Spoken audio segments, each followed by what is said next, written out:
Right. Good afternoon, everybody. I'd like to call the order committee of the whole number 220 for November 2nd.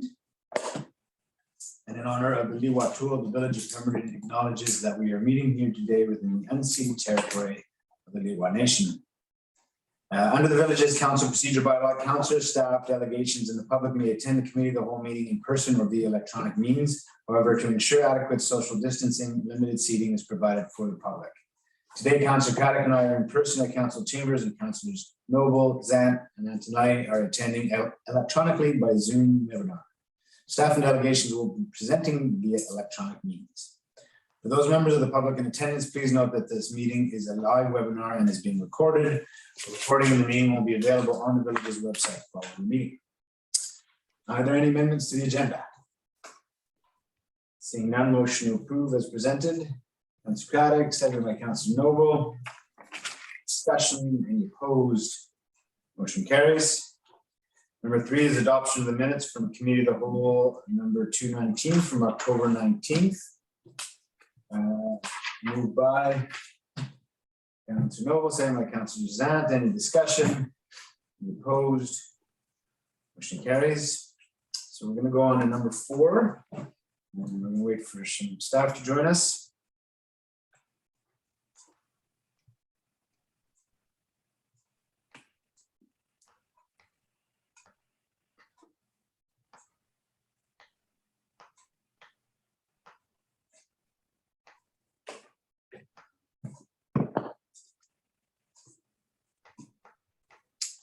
Yes, sir. Mr. McCraig, Mr. Chalmers, are you with us?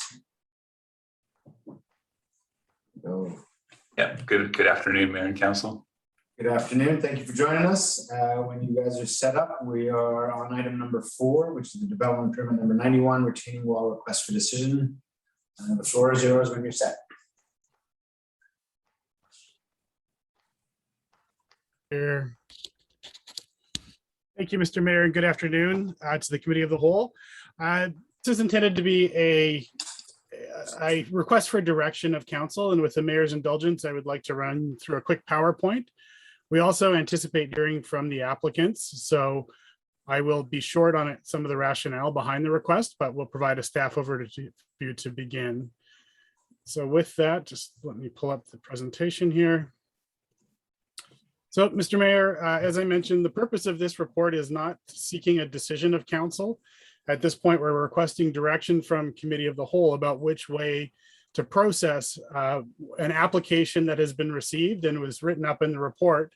And also, I'll explain this in a second, another application that has come in since the authoring of the report by the same developer on a very close piece of land with similar circumstances. So really what we're hoping to achieve today is that by the end of this session, we'll have an indication of how the application will be processed, which path it will take. Just by way of background, the application written up in the report is for a development permit to address comprehensive site grading. As council will recall, over the last year or so, the village has implemented a number of improvements on how hillside developments are managed and mitigated. One of the approaches is to require, through the subdivision process, a development permit application that shows how the lots in any phase or any subdivision plan will be comprehensively graded. So this is intended to ensure that there's no misconceptions about how lots will be graded. Those permits get registered on title, and individual purchasers are then obliged to make sure that they live within the confines of the permits. Now, for the most part, these have been handled as minor development permits, which are processed and approved through a delegated staff authority. Staff does not have the authority, however, to issue variances. So at least not yet. That may be coming in the future, but at this point, staff doesn't have that authority. So that's why you have this development permit in front of you to begin with. As I mentioned at the outset, we authored the report based on phase 2B, and that's development permit 91. Literally last week, the applicants applied for the same permit and the same consideration on phase 2C. As we are not determining anything site specific or anything particular to the individual development permits, and because the lands are in a very similar condition and the same owner, We're asking committee of the whole to perhaps consider in principle the direction that they would like to take, and we will apply that direction to both phases 2B and 2C. So at the end, should the committee choose to make a resolution, we can help guide you to add some wording to ensure that it covers both. But again, we're not having a site-specific decision discussion. It's more an in principle question about which way we would like to see these applications go. So I've outlined on this map both phases 2B and 2C. Phase 2B would create 7 lots, and it's the portion of land that was in the report that we presented. We've since received a separate application on phase 2C for effectively the same thing. We would likely issue 2 different permits because they're not contiguous pieces of land. So each phase would have its own permit, but we would like to determine which course they're going to take. Both of these sites are under tentative layout approval letters and are moving through the subdivision process. And as a requirement of the subdivision approvals process, they have to provide us with a certain amount of information and details on how each lot will be graded and how retaining will work comprehensively rather than on a lot by lot basis. So just again, the summary map for development permit 91, which is the initial one that precipitated this discussion. This is just a simple version of the site plan. What we're really dealing with is the lower slope condition and how those lots, they will require retention. There's no solution to creating developable lots in this area that without retention. The question is whether that retention will be compelled to follow the zoning bylaw, which, as you'll recall, permits a 1.2 vertical height and then a 0.6 of a meter setback. So it would require multiple retaining walls to achieve the retaining under the bylaw. What the applicants have asked for is a variance of up to 2.4 meters. What the basic, and I'll let them perhaps explain it in more detail, but the idea is that 2.4 meters would be the maximum height of any retaining wall. If the retention required is more than that, there would be multiple retaining walls set back by a distance of 1.2 meters. But this is something that requires a variance, and even though it would still require multiple walls, the intent is to produce less walls. And just very quickly, I'll try to illustrate. This is the same lot. It's lot 4 in the application, and we're just showing it as an example. The top version, as you can see, has multiple smaller retaining walls nestled fairly close together with ground level landscaping. So in 0.6 of a meter, the applicants are contending that it would likely be a smaller ground oriented landscaping, grasses and shrubs and those sorts of things. The proposed variance would see the same condition handled through 2 larger walls. So each of these walls would individually exceed the maximum wall height permitted in the zoning bylaw, but it would create a different condition. And I understand the applicant does have some additional imagery that they'll show you in support of their request. Well, really what we're asking the committee of the whole for is which direction do you want to proceed? As outlined in the 2 resolutions, option 1 would be that we continue processing the development permit with the variances. So today's direction is not binding on an ultimate decision.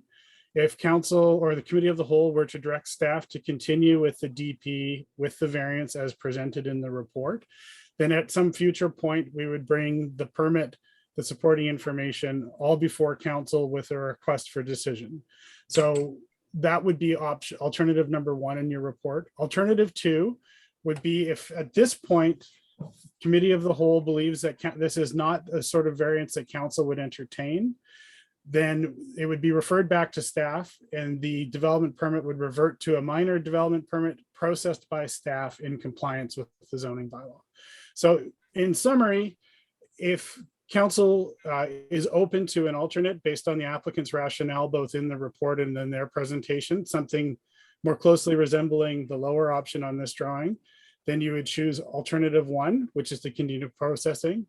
If the taller walls are not a palatable solution and the committee of the whole directs that we proceed in accordance with the bylaw, which is alternative 2, this is the condition.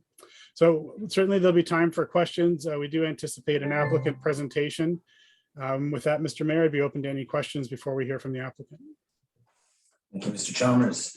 Mr. Chalmers, it uses lot number 4 as a sample in the report.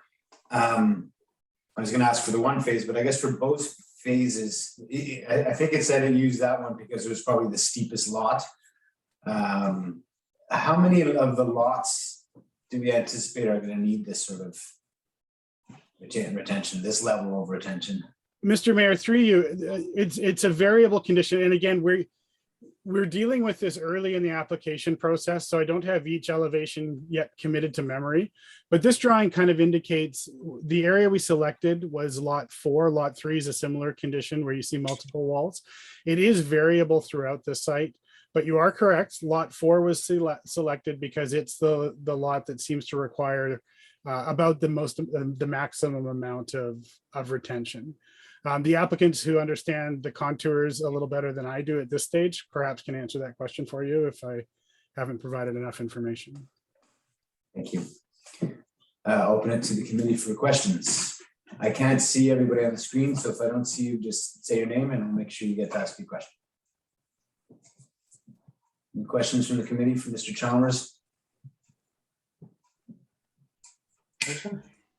Go ahead, Councillor Zant. I'm curious about the 2.4 meter retaining wall, and I'm thinking of a safety feature, safety fact for people falling off that retaining wall at that height. Has staff considered the safety? Or does staff have any safety concerns around somebody falling or crawling off the end of a 2.4 meter retaining wall? Mr. Mayor, through you, that these retaining walls of that height will require engineering, not just for the geotechnical stability, but also for building code issue or building permit issuance through the building code. That's a question I think the building official would have to address. It has been discussed, but I'm not entirely, I can't speak to the building code with any level of authority about whether it requires any mitigation. Again, I know the applicants have some of their professionals on standby. Perhaps they can address that question as well. Thank you. That's all. Thank you. Any other questions from the committee? I'm not hearing any voices. Again, I can't see all of council, so please let me know if you do want to ask a question. Not hearing any questions. Can I get a oh, there's everybody. Can I get a resolution from the committee if they would like to hear from the applicant? Councillor Craddock, seconded by Councillor Zant. Any discussion? Any opposed? Carries.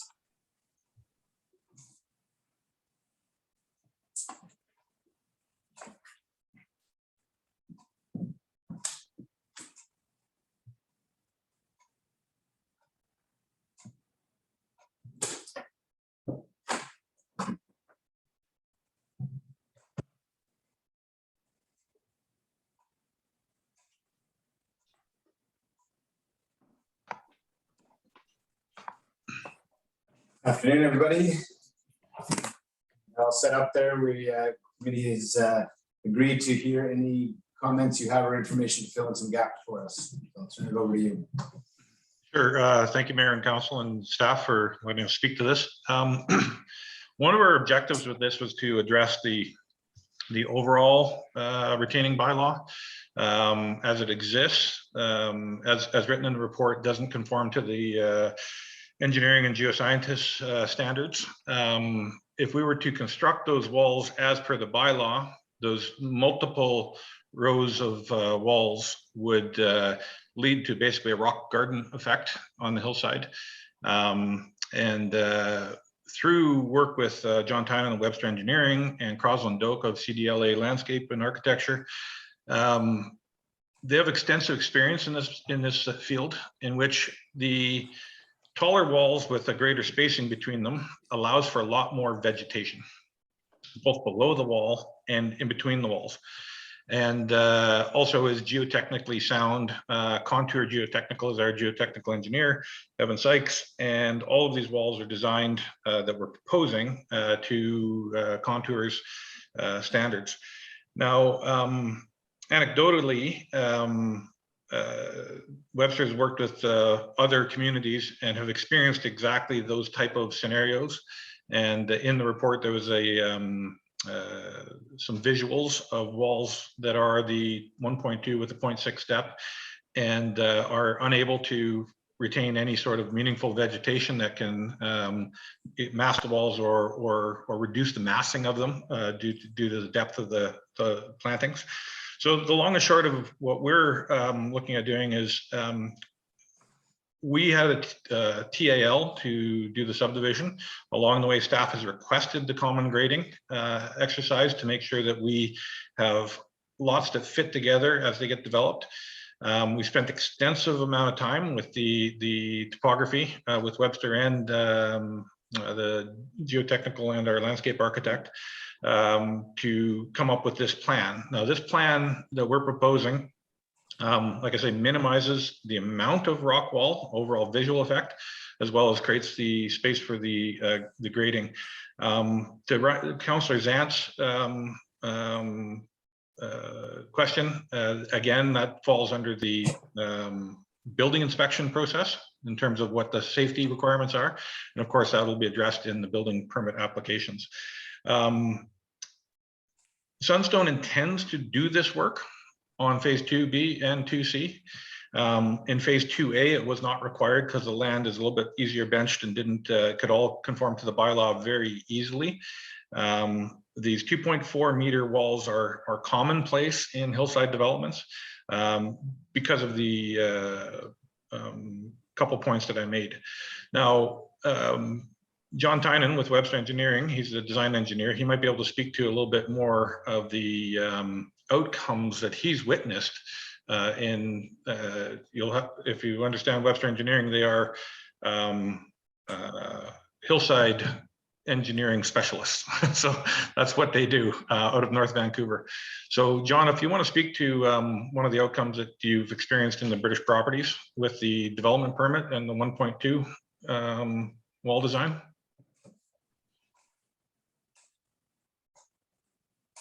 Sure. Can everybody hear me? Okay. Yeah, thanks, Cam, and thanks, Mayor and Council, for having us here today and letting us speak to this item. So our experience has been, as Cam has introduced to, on mainly hillside terrain, North Van, West Van, Squamish, Whistler, Pemberton, for over 40 years. That's been our backyard in terms of design and our preferred place of practice as well. The retaining walls that are proposed in variants to go up to 2.4 meter walls are supported from us based on that extensive amount of practice on similar terrain to create a community and a functional retaining system, both that's constructible, that looks good and remains safe. The 2.4 meter walls most notably do afford more robust planting density and species to enhance the finished product. So looking at a 2-foot spacing as the current zoning bylaw allows really only gets you to a shrubbery level type feature, and without a soil depth to really support it through the more intensive dry seasons that we can get, dry and windy seasons. The increased soil, not only soil width, but also depth, afford us to put in larger species that can better survive those intensively dry and windy conditions, as well as provide that soil depth. And by doing so, it's not just the robustness, but the screening capability of those species. We've provided a couple of good examples of where we do see the before and after pictures of what is a smaller walled system that does end up, especially from the bottom vantage point, looking quite uniform, or a bit of a singled wall system as it appears, whereas the larger walls that are set back further from one another with that additional screening really breaks it up, and over the first few years you really do see them disappear.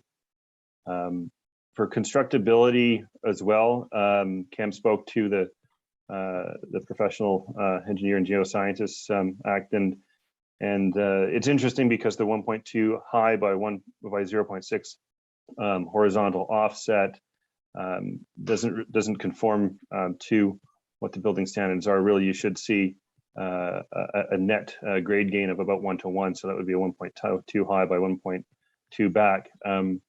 Where what we're looking at is 2.4 meters face height, and then an offset face to face of an additional 2.4 meters to conform to the engineering standards. So that's sort of the general outline. Site specifically, there was a question about, I guess, wall density, and really the proposal, one of the proposal's main target, or main action items is to minimize the amount of walls for a number of reasons. And by allowing that additional height, you'd reduce the number of walls in total, but you also reduce the total plan view footprint of it. So it's really achieving a few different benefits to the overall product on a number of levels. So if I could just follow up with John for a brief second. The lot 4 is the most extreme condition of both 2B and 2C in terms of the retaining that we're proposing. In 2C, there's some more common grading that requires minimal or less retaining. So our goal is, when this was raised by staff, we took it seriously. We spent a lot of time and energy and money on this proposal for these this wall variance, because it's the right thing to do.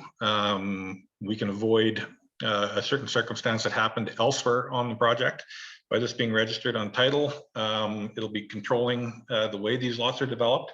But with us constructing them in these two applications, 2B and 2C, that guarantees the outcome of that plan. So it's been several months of going back and forth on how we address this and how we present this. But we do believe it is a better outcome for the overall look and feel of the hillside development. And like everything, it takes time to mature. We're breaking a few eggs to make an omelet, and the omelet we believe will be a very good one, but it'll take some time. So even though we do go and construct this, the revegetation and the maturity of the development will be evident in a few years. So with that being said, I do believe all of the graphics are in the report or in the agenda. So that's why we didn't bring any to present here right now. But to that end, we're hoping we can get the outcome we're looking for, and we can proceed to address the common grading to the betterment of the overall development and the livability of the Sunstone project. Thank you very much. Any questions from the committee?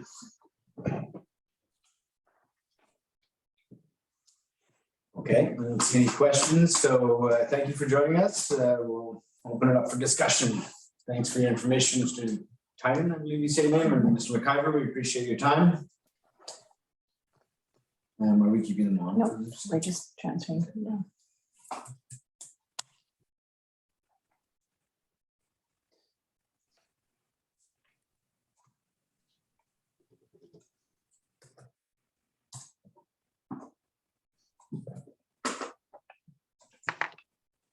Okay.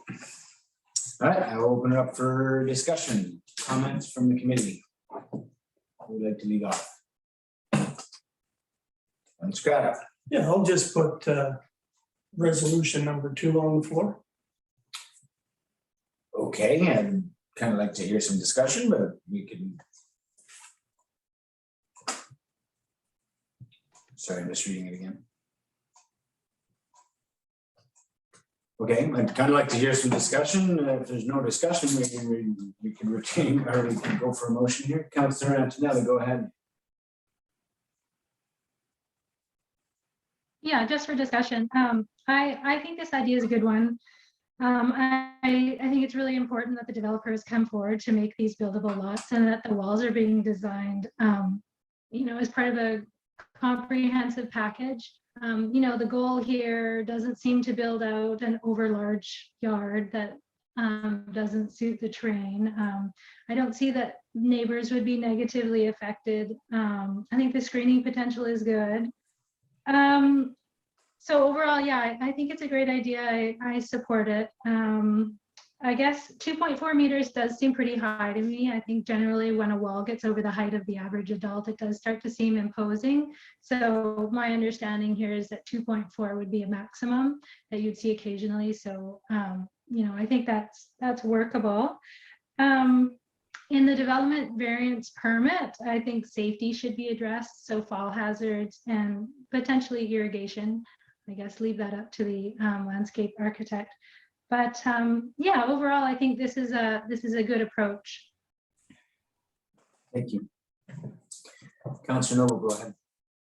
Mostly, I would just echo what Councillor Antonelli said. It sounds fairly comprehensive. I like that the developer is taking care of this so that we don't come up with individual problems by lot owners down the road. It does look like a better plan for the landscaping. And I would support alternative 1. Okay, thank you. Anybody else? Councillor Craddock, go ahead. Yeah, I guess what I'm gonna take a look at is, we've been through this 3 times before. With each and every time we've come up against a wall, so to speak, and we've always gone back to what the bylaw states. We have people out there that have gone to the variance board and have been turned down. There's people who come to council that have been turned down. And the recommendation from council each and every time has been to stay with the 1.2 meters.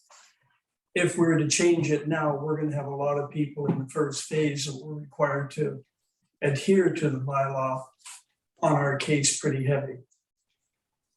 It's not our fault, the height of these lots. I don't know if they can be developed differently so that they weren't as tall.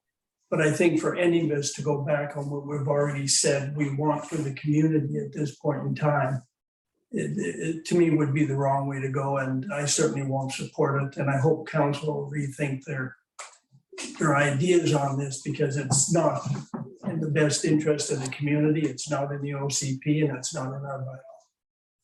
Thank you. Anyone else? I've got comments, but I can wait. Councillor Zach, go ahead. I guess my sentiment is closer to Councillor Craddock's, is that in that we've stood by the bylaw at 1.2 meters from the beginning. I can appreciate the work that the developer has done to bring us something different that is acceptable. But I guess part of it too is that what kind of recoil are we going to see from people who we've adamantly told 1.2 meters is the bylaw? That's my big concern. So I think if we change our view or change it now, it's just going to make it more work for us in the future. So I can't support option 1. So I've got myself in the queue there, Councillor Noble, and I'll come back to you. So I want to go all the way back to our goal here. Our goal is to build a hillside development that is unobtrusive, that fits in with the natural landscape. That was why the bylaw for maximum heights was created. That's why we asked to have it reviewed. When the other cases came forward, I was open to looking at variances to make it work with the natural landscape if possible.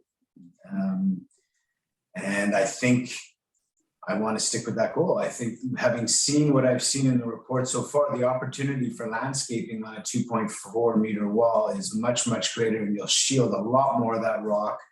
And when we're standing down the valley looking up at this development, I think that was our overriding goal, was how to make it look like it sits well into the hillside. And at an early stage, I'm not saying I would support it 100% all the way through, but at this stage, having seen what was presented, I feel like 2.4 meter and the ability for landscaping achieves that better than what our bylaw has laid out for that area. So, and I understand both Councillor Craddock's and Councillor Zant's concerns. You know, again, I've been open to see variances if they make sense, but you know, the bylaw is there to protect the landscape. The variance is there to make sure the bylaw isn't too constricting, and then it works in all circumstances. So to me, this achieves that goal. Again, I don't give it a rubber stamp or a green stamp. I think we need to see a lot more from as we move forward from staff. But at this point, I am supportive of option 1 to see how we can make this work into the landscape. Those are my comments, Councillor Noble, and then Councillor Antonelli. Just want to say, I did think about those points that Councillor Craddock made as well. But I do feel that part of our direction was having the developer take care of these things so that it wouldn't come down to individual variances coming one after another like we dealt with previously. And I think this kind of covers that. Okay, thank you. Councillor Antonelli? Yeah, I just wanted to say that I definitely understand the concerns that were raised, and I have them too. And so, you know, that when I said a 2.4 meter wall is rather big and I would like to see most of it less than that, I definitely mean that as we go through the variance process. For me, one of the deciding factors was the reason for the retaining wall and how it fits with the terrain. So what we saw previously was definitely large yards being built out in what seemed to me not appropriate locations. And this doesn't seem to be supporting a large built out yard. It seems to be more retaining to retain the natural slope of the land. And then the other thing is when we were all talking about supporting the 1.2 meter maximum with the 60 centimeter setback, the other part of that discussion was then we will expect some variance process as an outcome of that. And so I see this as, you know, kind of an outcome of going with the 1.2. And I don't think anyone should see this as you know, a more permissive way of going forward. We should trying to avoid that 1.2 meter wall. I think this is looking at an individual circumstance and trying to meet all of our goals, like the mayor said. Thank you. Anyone else? Go ahead, Councillor Craddock. Yeah, my concern here is that once we've approved this variance, we can't go back on it. Sure, we're easy to sit here and say, well, the next people come up, we're going to tell them it's 1.2 and these folks are allowed 2.4. We're going to be back in the same situation we were last time. We're going to be fighting this with individuals as we go along. And to allow this is just the wrong direction. You're getting the same height of wall overall. The only difference is you're getting a 0.6 setback on 1.2 instead of going 2.4 with a 1.2 setback. So you're not changing the height of the walls. All you're saying is that you're going to go with what the developer wants. This is not what we agreed to do.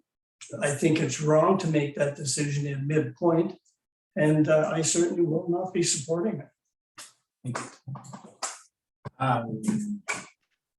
Just to be clear on my own part, I'm not just making a recommendation to do what the developer wants us to do. That's not how I'm making my own decisions. It's based on, again, what to me was our original goal, was to protect the landscape and have development occur there in a way that is least visually impactful. And yeah, it's not a matter of me wanting to do what the developer wants to do. So I just want to make that clear. Any other comments? Seeing none, I'll come back to you, Councillor Craddock. You wanted to table motion, or would you like to? No, move motion number 2. Councillor Craddock moves option number 2. Is there a seconder? Councillor Zant. Any further discussion? Any opposed?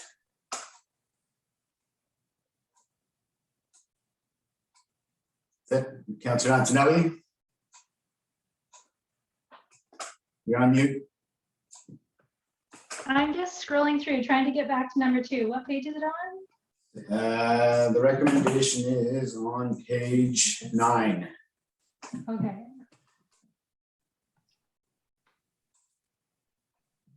Okay, so that's basically supporting the 1.2 maximum.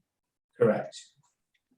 Um, I'll call- Well, I guess I am opposed. I think we do have a variance process, and I think we should make use of that in certain circumstances. So yeah, I guess I am opposed. Two opposed, and I'm also opposed, so the motion fails. Would somebody like to put either option one on the table or any other option? Councilor Noble, Option 1. seconded. Go ahead, Mr. Chalmers. Mr. Mayor, if it's an affirmative resolution, can I ask that phase 2C be incorporated into the wording as well?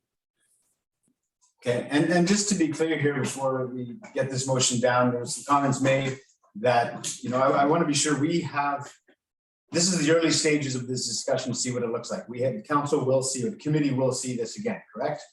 Or council will see it next. Okay, I just wanted to make sure.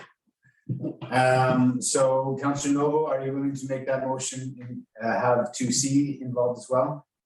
Included as well? Yes. Okay, seconder for the motion.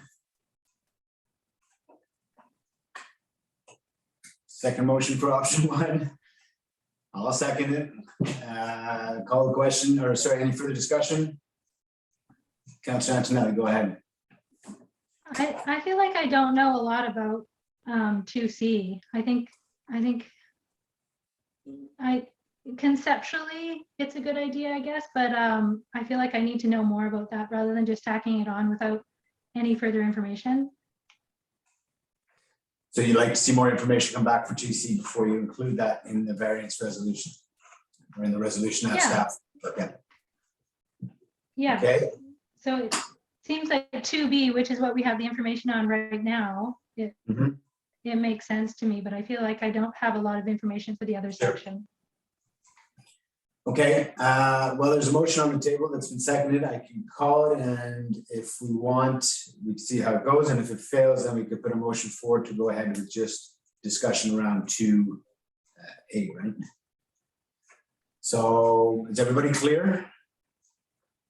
I'm gonna call the motion that Committee of the Whole recommends to council that staff be directed to continue processing the application which includes a proposed variance to the Village of Pemberton zoning bylaw maximum retaining wall height for zones 2A and 2C, 2B. or 2B and 2C, sorry, my bad, 2B and 2C. So hopefully that's clear. I'll call the question. All in favor? Any opposed? 1, 2. Councilor Antonelli, this is including 2C. I don't know if it's your delay. Hmm, So again, if this motion fails, there could be a motion to go ahead with just 2B. So that's your opposed? that's Okay. my post. Okay, thank you. Motion fails. Is there a motion to go ahead and direct staff to process the application on 2B? Again, I recognize that it'll come back. Somebody like to make that motion? Councilor Noble, seconded by Councilor Antonelli. Further discussion on this motion. Go ahead, Councilor Patty. Yeah, well, here we are right back in the same thing we were last time. We're debating one over another. Now we're gonna bring it back for a fourth time, and we're gonna make the next group of stuff. So either we get the information all at one time or we don't deal with it. I mean, already we're making a change. The planning department has said add 2C. We're saying no, because we don't have the information. So that means we've got to deal with it again one more time. Mhm. So, I mean, why don't we just stick with what we've got? We've got a zoning bylaw that states what has to be done. So now you're putting council in the situation. Once again, we're gonna have another meeting just to determine what we're gonna do on this. It just seems to me to be wrong when if we follow the bylaws that we got, which we asked the community if that's what they wanted, then we can go forward with it. So I just, I don't know how we're creating work for council and for staff on this. So Thank you. just a point. Yeah, fair enough. My point would be that I think we're just trying to get it right phase by phase. We didn't want to go lot by lot anymore. We wanted to go comprehensively. I think phase to phase makes sense to make sure that we're getting it right and we're just doing our due diligence. That'd be my point. Any others? Discussion? Call the question. All in favor? Option 1 for 2B. Opposed? Councillor Craddock, Councillor Zant. Motion carries. Thank you, Mr. Chalmers and Mr. McRae. Okay, take a sec to reset.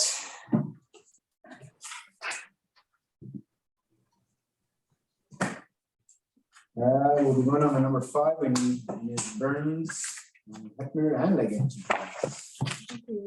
Might just have one other, not both, Ms. Hefner and Leggett. It might just be down to 2. So not, Are they both here? they, well, they're here with one name, Okay. but I don't. Yeah. That's all. Not there. Good morning, everyone. Thanks for joining us. Morning. Good afternoon. Good late afternoon. When you guys are all set, we're ready to hear from you on the National Heritage Celebrate Canada grant application. Thank you, Mayor Richmond and committee for having us here today. My name is Maddie Hepner, and this is my colleague Angela Leggett, and we are both the recreation programmers for the Recreation Service Department. We are seeking your input and feedback from the Committee of the Whole regarding collaborating with the Lilwat Recreation on the development of a joint application for the Heritage Canada's Celebrate Canada grant program. As Council will recall, in 2020, the COVID-19 pandemic restricted gathering for Canada Day celebrations, thus leading us to planning of virtual events. In 2021, the remains of the 215 children were found buried at the former Kamloops Indian Residential School, and the decision was made to not heavily promote Canada Day as a celebration. In previous years, Recreation Services has facilitated Canada Day celebrations and been successful in our application for the Canadian Heritage Celebration Canada grant. This year, we're proposing a collaboration with the Lilwat Nation Recreation team to develop a series of activities and events spanning between Indigenous Day on June 21st and Canada Day on July 1st. So we're seeking the Committee of the Whole's input and feedback. And thank you for having us here today, Mayor Richmond and Council. Thank you so much. All right. Okay. Well, just that obviously we have reached out to Lilwat. We haven't been able to connect just yet, but we want to sort of look and collaborate together to see what maybe their activities in both communities. And when we have some more information, we will bring that back. We're also going to be bringing back in the spring more discussion on Truth and Reconciliation and the National Day for Truth and Reconciliation and what us as a village are able to do as far as that. So we this is sort of step 1 to sort of kick off that conversation, and we will have more information to discuss and with council in the spring as to where we're going to go. Awesome, thank you. Any questions? Go ahead. Yeah, through to the staff, thank you very much for the presentation and your outline here. What I'm wondering is, you say this can take place between the 21st of June and July 1st. What are you seeing now for July 1st celebration for Canada Day? Thank you for your question, Councillor Craddock. We were thinking about having events planned from National Indigenous Day throughout the week until Canada Day. Things like workshops spanning from all age, from young ages up to adults, like cooking classes. We're still in the initial planning phases of this, but we wanted to include both holidays within this, as we apply for this grant. Yeah, I guess that doesn't quite answer my question. What I want to get a better idea of is, what kind of celebration are you expecting to put on for July 1st, as far as, for instance, the parade and celebrating Canada Day? And I guess I'll follow up with one other question. We're looking for a grant of $5,000 to support this initiative. Where does the budget come from years following if it's approved by council? If I can just take that. So we do apply for this grant every year. Typically, it has just been for Canada Day activities. And so, as I had mentioned, we don't have all the details yet. We will be working on that, and we will bring that back to council once we have more information to share. And we'll bring it back to the PVIS committee as well, just so that they're aware as joint funders and through the PVIS committee. So we haven't ironed all of that out yet. Okay. Thank you for that. Thank you. Any other questions? Go ahead, Councilor Zant.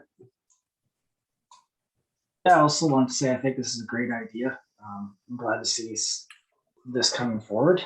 As far as any ideas are concerned, I think you've pretty much covered all of it here. It looks like you have some great ideas for some great joint workshops. So thank you for bringing it forward. Thank you, Councillor. Go ahead, Councilor Noble. I agree. I think it's a fantastic idea, and I look forward to seeing what ideas come up and after we speak to Lilwat as well for their input. And I look forward to it coming back. Councillor Noble. Anyone else? My thoughts quickly of that. I think this is a really good approach. My I don't know, recommendation, I guess, as we see, would say is that you might need to be very nimble in the sense that you know, this is our initiative. I think it's a good initiative. We're going to go to Lilwat. I might speak to the chief about it when we get together. I think that's all really good. You might need different levels of interest and or participation on behalf of Lilwat. They have their own capacity issues. They have a lot of projects and things on the go. I'm hopeful that they're supportive of the idea at the very least, but I'm just saying in terms of how much you can coordinate with their rec department and how this goes, you might need to be nimble and continue brainstorming and bringing some of these thoughts to fruition for that week. But I think it's a great approach, and I think we're going down the right road. So thank you for doing that work.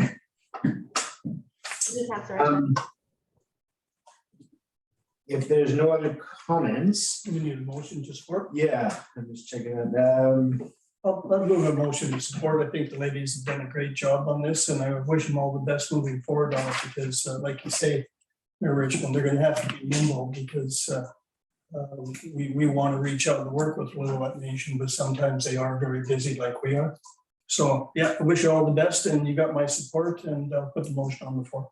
So seconder, motion to support, seconded by Councilor Noble. Any further discussion? Any opposed? Motion carries. Thanks again for doing that work. We look forward to hearing from you guys again. Thank you. That was the last item for committee of the whole, so I'll look for a motion to adjourn committee of the whole, moved by Councilor Craddock, seconded by Councilor Antonelli. Any opposed? Adjourned.